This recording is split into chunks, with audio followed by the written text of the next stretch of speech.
Kona sem forseti Íslands, meiri helvítis vitleysan. Á hvaða leið er þessi heimur? Sagði gamall maður við mig yfir fiskikari suður í Sandgerði fyrir 35 árum og bætti síðan við: eins gott að maður sé að fara að drepast. Hann lifði blessunarlega mörg ár eftir þetta, gamli maðurinn, hélt mikið upp á einar ben og elskaði konur, dásamaði þær, en þær áttu bara ekki að vera áberandi. Að vera kona, það er að skyggja ekki á aðra. Konur hafa verið undirokar frá upphafi tímans. Þeim hefur verið haldið niðri, meðvitað og ómeðvitað, af tungumálinu, samfélaginu, trúarbrögðum. Í árþúsundir höfum við lifað í heimi karlmannsins. Hann er alltaf á heimavelli, konan ævilega á útivelli. Leikreglur settar af karlmönnum og sniðnar af þeim.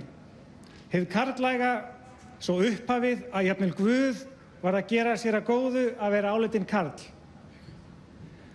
Kona sem vildi komast jafn langt og karlmaðurinn var að leggja helmingi meira á sig eða þá vera helmingi betri.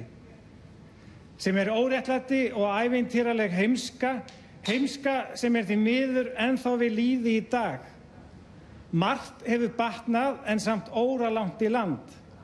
Sá sem vill lifa í betri heimi hlýtur að berjast fyrir jafnrétti kynjanna. Sá sem vill réttlátari heim hlýtur að vera feministi. Það var afrek hjá Vigdísi að ná forsetaembættinu og hjá þjóðinni að kjósa sér konu sem forseta. Glæsilega og greinda heimsmanniskju með ræturnar djúpt í íslenskri menningu. Og það er mikilvægt, verður seint ofmetið, að hafa forseta sem er heimsmanneskja, sem hræðist ekki í heiminn eins og stundu vill henda eyjaskeggja.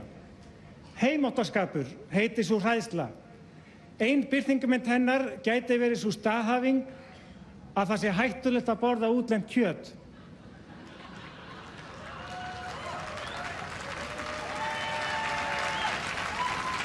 Heimsmanneskjan Vigdís vill stækka, dýpka og styrkja eigin menningu með því að læra af umheiminum.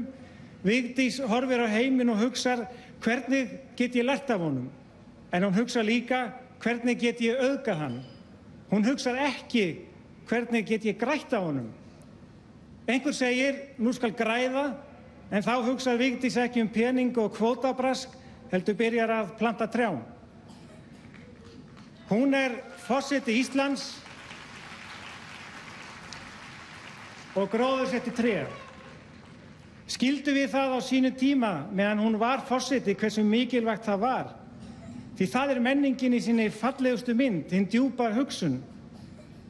Það sem þú hlúir að í dag veiti þér og þínum skjól og unun á morgun.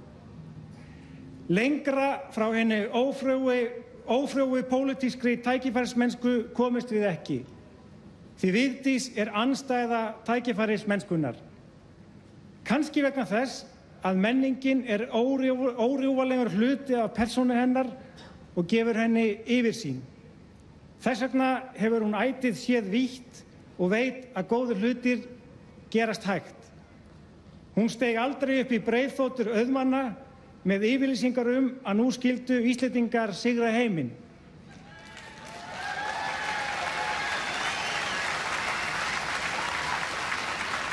Ég